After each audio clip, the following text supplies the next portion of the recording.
Oh gitu. Thank you. Tapi gue udah ada nih asuransi dari kantor. Next time aja ya, kalau gue udah resign, baru gue kontak lo deh. Iya, sorry. Suami gue udah ada asuransi dari kantor, dan itu juga udah cover gue sebagai istri, terus dua anak gue juga. Jadi nggak dulu deh nambah asuransi.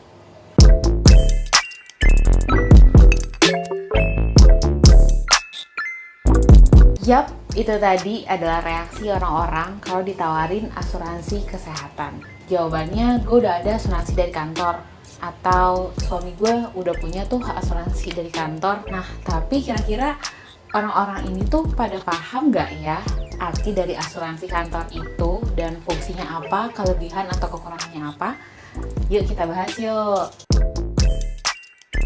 Asuransi kantor. Sebenarnya agak kurang pas sih kalau kita bilang itu asuransi kantor.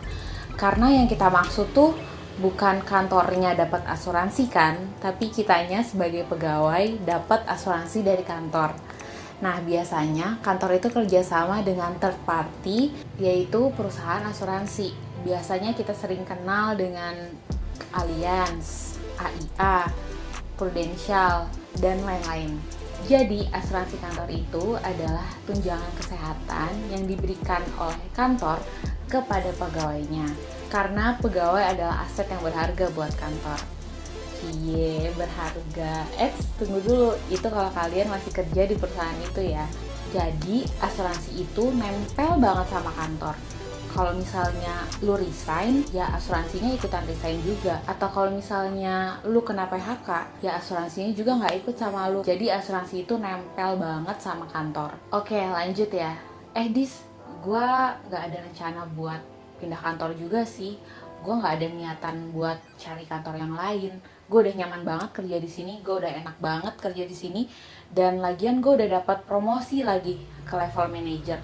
Jadi gue ngandelin asuransi dari kantor gue aja deh. Gue gak akan nambah asuransi lain di luar dari asuransi kantor.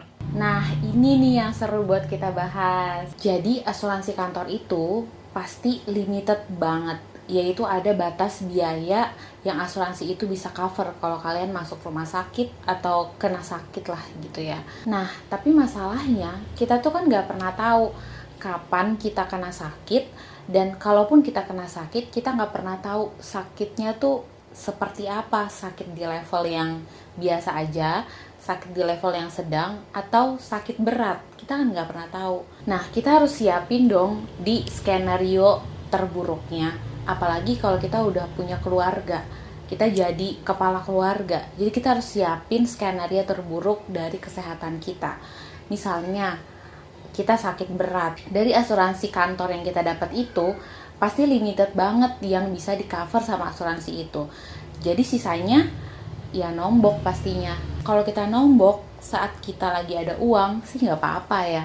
Tapi kalau saat itu kita lagi sakit berat, terus posisinya kita lagi nggak ada tabungan atau uangnya udah kepake, terus gimana bayar rumah sakit? Sedangkan asuransi kantor cuma bayarin sedikit aja dari tagihan rumah sakit itu. Mau pinjam uang ke kantor? Ya bisa juga sih. Tapi poinnya adalah, apakah kalian rela uang yang kalian dengan susah payah dapetin itu ditransfer ke bank rumah sakit hanya dalam 1 hari atau hanya dalam 1 minggu, terus udah habis gitu aja. Terus kalau misalnya kalian sakit, otomatis performance kerja kalian tuh akan menurun kan. Nah, kalian tahu nggak, perusahaan itu berhak untuk mem-PHK karyawannya kalau kinerja karyawan itu menurun atau pekerjaannya jadi terganggu karena sakit. Ini ada di Undang-Undang Nomor 13 tentang Ketenagakerjaan, pasal 93 ayat 3. Jadi di sini tuh dibilang kalau perusahaan berhak untuk mem-PHK karyawannya kalau pekerjaannya dia tuh terganggu karena sakit. Di 4 bulan pertama, perusahaan wajib untuk membayarkan 100% upah. Di 4 bulan yang kedua, perusahaan wajib membayarkan 75% upah. Di 4 bulan ketiga, perusahaan wajib membayarkan 50% upah. Dan di bulan berikutnya, 25% upah. Setelah itu, perusahaan bisa untuk mem-PHK karyawannya apabila pekerjaan karyawannya tuh terganggu karena sakit. Nah, di posisi seperti inilah yang kalian pasti akan sulit banget. Kalian lagi sibuk untuk recovery dari sakit berat, terus kalian harus bayar utang ke kantor dari uang pinjaman yang kalian pinjam itu, ditambah lagi kalian kena PHK. Nah, di saat seperti ini, tidak ada satu asuransi pun yang bisa menanggung biaya rumah sakit kalian. Kenapa? Karena syaratnya beli asuransi itu adalah saat lagi sehat, bukan saat lagi sakit. Oh, oke, gue ngerti, gue paham. Berarti gue harus punya asuransi swasta dong, asuransi luar dari asuransi kantor itu. Yes, jawabannya perlu banget. Terus timbul pertanyaan lain. Budget ideal untuk beli asuransi itu berapa sih? Oke, tahan dulu ya. Di video selanjutnya gue akan lebih jelas ngebahas asuransi swasta itu plus minusnya seperti apa. Nah, sampai sini kalian udah pasti paham ya asuransi kantor itu apa, fungsinya seperti apa, kelemahan dan kelebihannya seperti apa. Jadi nggak bosan-bosan gue ingetin untuk teman-teman, please punya asuransi swasta. Karena itu berguna banget dan jangan ngandelin asuransi kantor aja. Oke, segitu dulu video hari ini. Jangan lupa ya untuk like, comment, dan subscribe.